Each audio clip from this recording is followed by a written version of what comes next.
Welcome back, Scaredy Cats. As some of you may know, I used to play Mulan on Totally TV. Mulan was one of my absolute favorite Disney movies growing up, so that's why today we're doing a super important video. That's right, we're talking about the brand new live-action Mulan that came out this weekend. That's why I'm wearing my Mulan-inspired Disney bound. I've got the long sleeves, I've got blue and red and pink.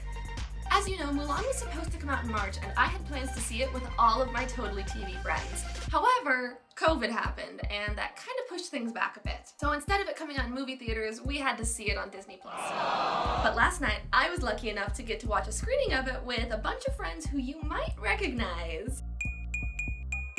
Big shout out to Stephanie, who some of you may know as Crystal Pop, for organizing this outdoor screening. It was so fun to get to watch it all together. Anyway, that brings me to the subject of this video, my review of the new live-action Mulan. Now, before we get into it, I do want to say just how amazing it was to see so much Asian representation on screen. I was literally crying just watching the trailer because growing up, Mulan was the only all-Asian Disney movie, and it was super nostalgic to see it with an all-Asian live cast. But there were definitely a couple things I did not like about the movie, and some things that I did love. So I'm going to share 4 things that I hated and 4 things that I loved about the new Mulan movie. But be warned, this video is going to contain lots and lots of spoilers, so if you still plan on seeing it, you might want to save this video for later. Okay, so let's start off with the things that I didn't like.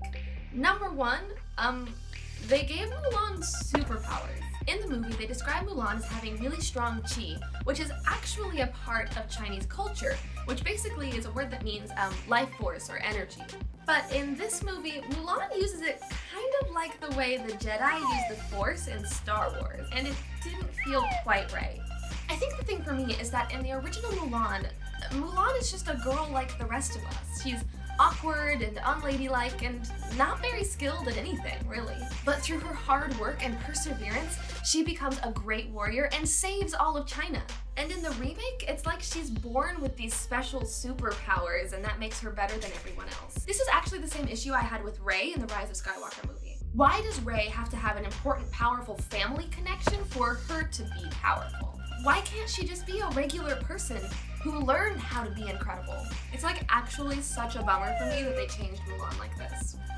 Moreover, the way that Qi was written in the script felt very whitewashed. This is probably because despite having like an entirely Asian cast and a story based on like actual Chinese history, everyone behind the camera was white. The director was white, the writers were white, even the costume designer was white, which isn't inherently a bad thing, but it does mean that there were a lot of cultural misunderstandings. For example, number 2, the Phoenix.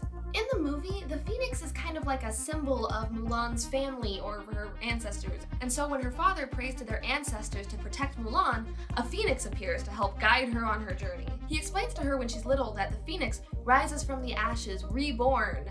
Except that's not actually how phoenixes work in Chinese mythology. Chinese phoenixes are called fenghuang, and they're basically these mythical birds that represent virtues like honesty and loyalty, you know, brave, loyal, true. What they definitely don't do in Chinese mythology is burst into flames and rise from the ashes.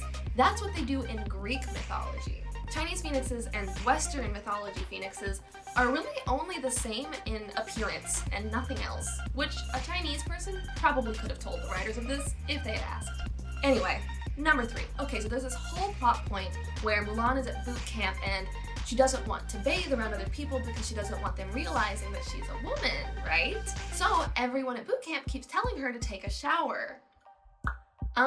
Did showers exist in 15th century China? No. I thought this was super weird while watching the movie, so I looked it up afterward. Showers weren't invented until the 18th century in London, England. In China at this time, it was more likely that people bathed in bodies of water or big bathtubs. Actually, that's a fact that the original Mulan got right, and this one got super wrong. I personally hate historical inaccuracies like that, and I don't know how anyone at Disney didn't pick up on it. This is the last most important thing that I hated about the Mulan movie. Her hair. In the original animated version, one of the most powerful scenes is when Mulan cuts her hair using her father's sword, puts on his armor, and sneaks off to join the army, right? In the live-action version, They cut that scene entirely, which means that later she takes her hair down and she has like this long, luscious, curly hair. I mean, for one thing, having long hair is like super dangerous in battle. It can get caught in swords, or people can pull on it, or it can get caught in your bow and arrow. Like, it's actually really dangerous.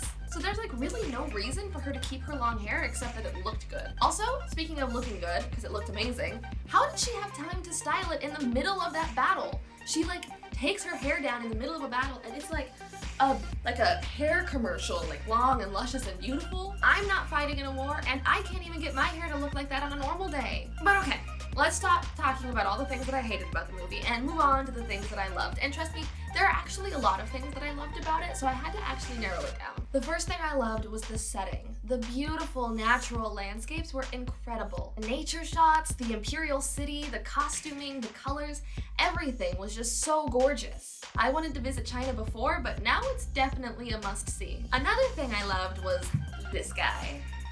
The actor is named Yosun An, and he plays Mulan's love interest in the new movie. And honestly, you can see why. He is so hot, and his voice is like deep and beautiful, and whew, if he's watching this. Anyway, the whole movie I was like super into him, and I wish they had given him more plot. I mean, by the end, they like don't kiss, they like hold hands for half a second, and they like never reconnect. And it's such a bummer. Like, I really wanted them to get together. But also, I kind of love that they didn't get together because it's more about Mulan's story and not about her love interest or whatever. So, it's fine. He's just so pretty.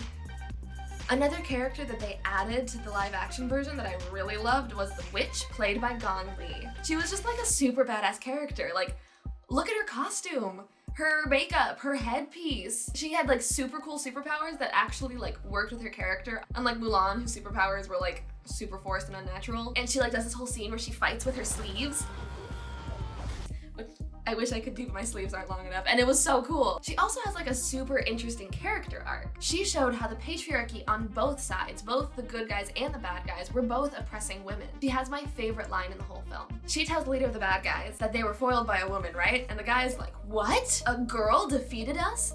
And then she says, not a girl, a woman. And I loved it. I was like, yes! Because Mulan is a whole woman. She is not just a little girl. Like, stop infantilizing women. Honestly, by the end, she and Mulan had like more of a relationship arc than what's-his-face did, her actual love interest. So, I ship it.